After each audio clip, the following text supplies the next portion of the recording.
Hello, and welcome to Freeport. I'm Lynn Fever. And I'm Lena-Winslow. In this week's episode, the Pecatonica School District dismisses a teacher over pronoun use in the classroom. The Stephenson County Animal Shelter seeks donations to move and expand. And the United Way helps secure reading materials for children across Northwest Illinois.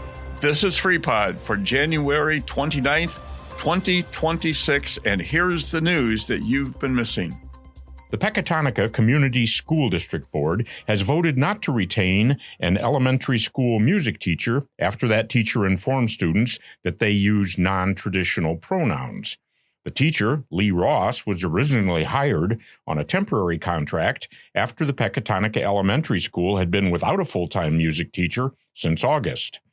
However, after a Facebook post criticized the teacher's non-binary identity and complementary pronouns, the school board voted 6-1 not to hire Ross full-time. Following the vote, the district released a statement calling Ross a qualified and experienced music educator, but adding that all classrooms must focus on age-appropriate instruction. A Lena woman employed as a school social worker has been charged with 1 count of obscenity and 4 counts of disorderly conduct stemming from an investigation by the Lena Police Department. Morgan Stem, who is listed on the Lena-Winslow School District website as a social worker for students in pre-K through 8th grade, was officially charged on January 22nd with 5 misdemeanor counts and will have her first court appearance on February 26th. Other details are not being released at this time, as according to the Lena Police Department, the case does involve minors. Starting on January 5th, the Freeport School District has a new Assistant Superintendent of Human Resources.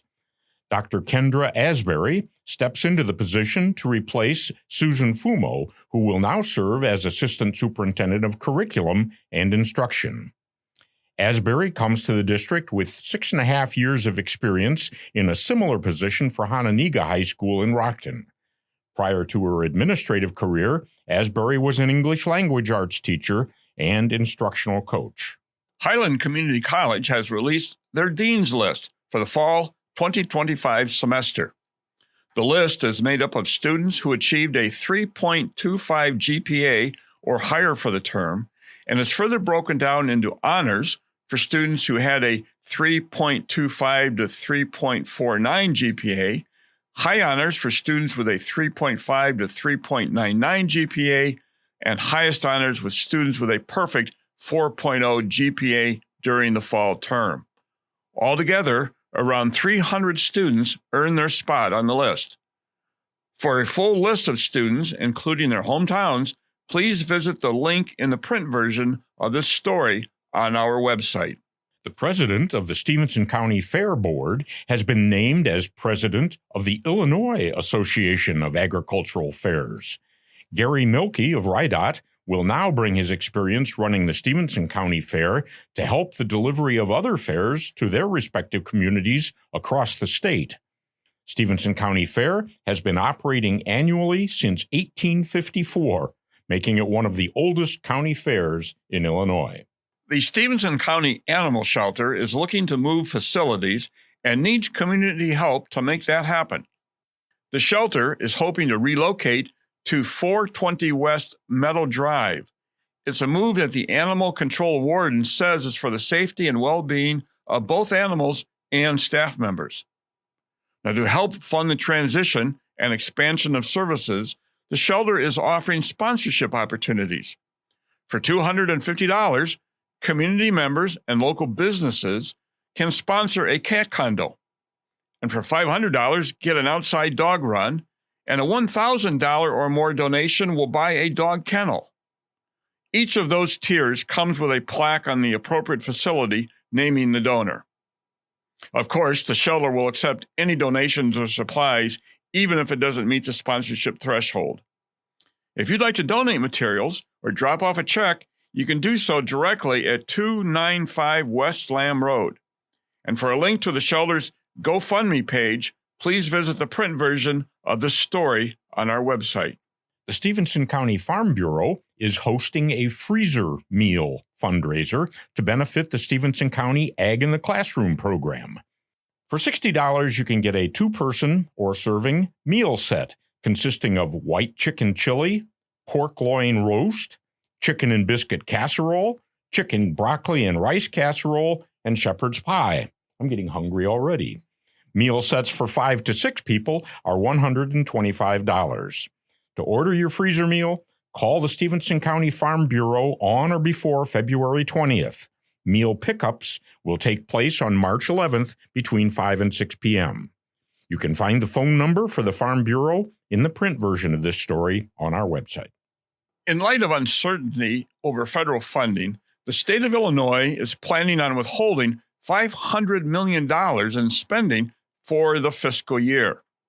That amount constitutes less than 1% of the state budget, but will primarily lead to hiring freezes for certain agencies and stop the release of $29.5 million for higher education that was already reserved in the budget.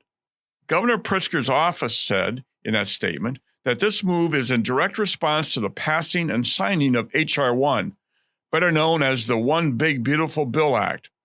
According to the governor's office, H.R. 1 makes significant changes to tax policies, healthcare coverage, and distribution of federal funds to the states, with the impact of those changes on states yet to be seen.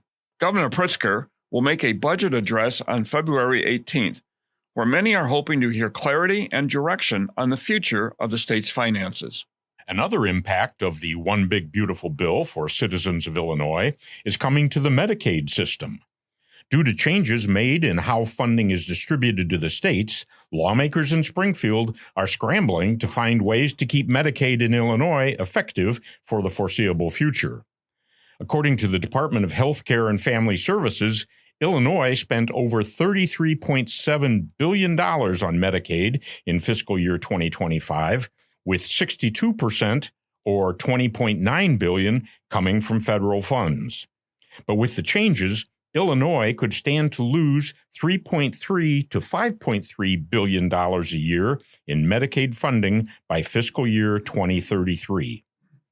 These changes do not take effect for another year, giving Illinois lawmakers time to either find new funding options or to overhaul the program entirely.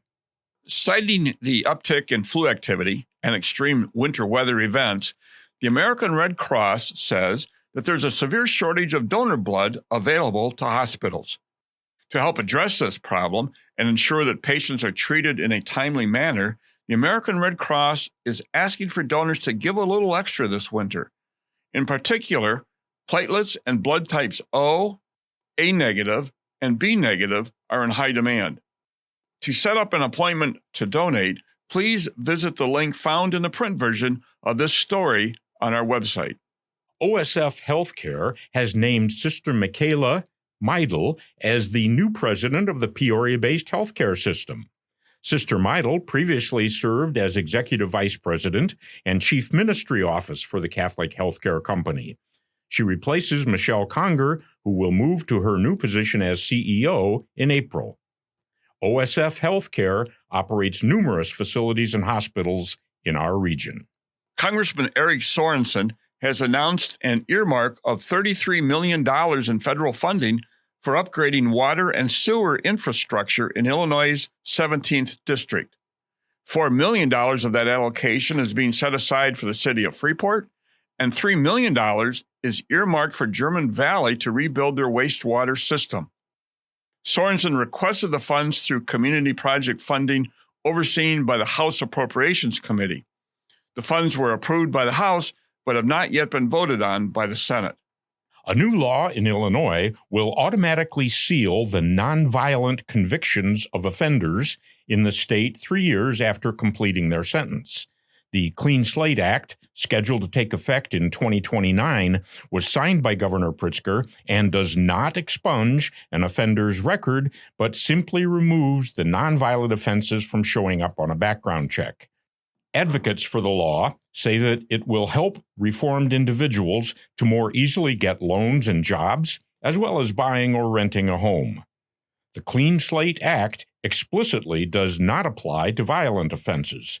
Anyone convicted of a violent offense must continue the current process of appealing to a judge directly.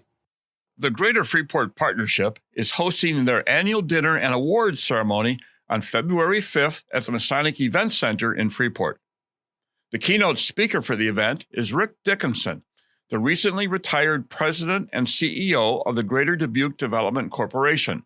Dickinson will give a presentation titled Take the Road Less Traveled, where he'll draw on his more than 30 years of experience in collaborative community development to highlight partnerships, strategies, and skills that can be put to use here in Freeport. The event starts with cocktails and networking at 5, a dinner option at 5:45, and the program proper will kick off at 6 p.m. To register, visit the link in the print version of this story on our website. The Senior Resource Center is hosting more free outreach events in Joe Daviess County in February. Every Thursday between 10 and 2, the SRC will set up at different locations in Joe Daviess County. These events are designed to provide personalized assistance to seniors and their families in navigating the aging and disability resources available to them. Starting on February 5th, seniors can get help at the Warren Community Building.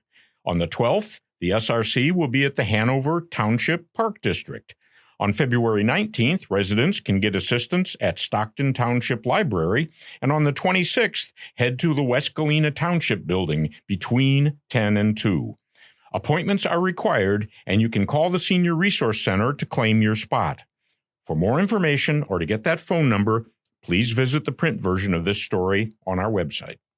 Country music icon Dolly Parton launched her Imagination Library back in 1995, and now it has come to Northwest Illinois.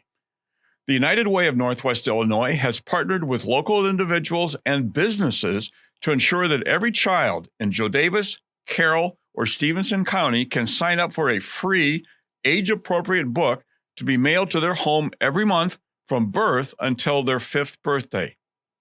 The Imagination Library was started by Parton as a way to honor her illiterate father. And since its inception, the program has gifted more than 200 million books worldwide.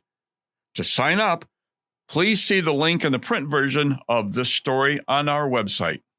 Every year, as many as 2,500 bald eagles settle into the upper Mississippi River area for the winter. And on Saturday, January 31st, the U.S. Fish and Wildlife Service is hosting the 42nd annual Bald Eagle Watch in Fulton to see these incredible birds firsthand. From 8:30 to 2:30, residents can watch the majestic raptors from Loch 13 right on the river. If you're looking for more guided instruction, however, you can head to the Clinton campus of Eastern Iowa Community College just across the river. There, from 9 until 2, volunteers will put on exhibits, educational programs that include lectures, videos, stories, and live birds of prey. All programs are free to attend. Before we close out this week's podcast, we remind you to check out the special weekly interview we posted this past Tuesday. FreePod host Tim Connors connected with Lance Ferguson. Lance is not just the owner and operator of Daviess & Company Productions, but he's also a consistent presence at volunteer opportunities around Freeport. Tim and Lance talked about operating a small entertainment business, but also about the importance of being present and involved in your community. And this coming Tuesday, my friend here, Alan Wenzel, talks with Dr. Jack Herman about a series of presentations being held at the Freeport Public Library revolving around global climate change and its impact on our community. That interview will be available starting at noon on Tuesday, February 3rd. You can find it and all of our other interviews on the website, freepod.org, or wherever you get your podcast from. We'd also like to thank our community liaisons and reporters for providing pivotal content for our program, our partners at WNIJ in DeKalb for helping share FreePod to a larger community, and to the Mass Communications Department at Highland Community College for producing this podcast. As always, please like us on Facebook, subscribe on the podcast platform of your choice, and share with your friends. If you'd like to make a tax-deductible contribution to support local news content, please visit our website at freepod.org. This has been FreePod. Thank you for listening.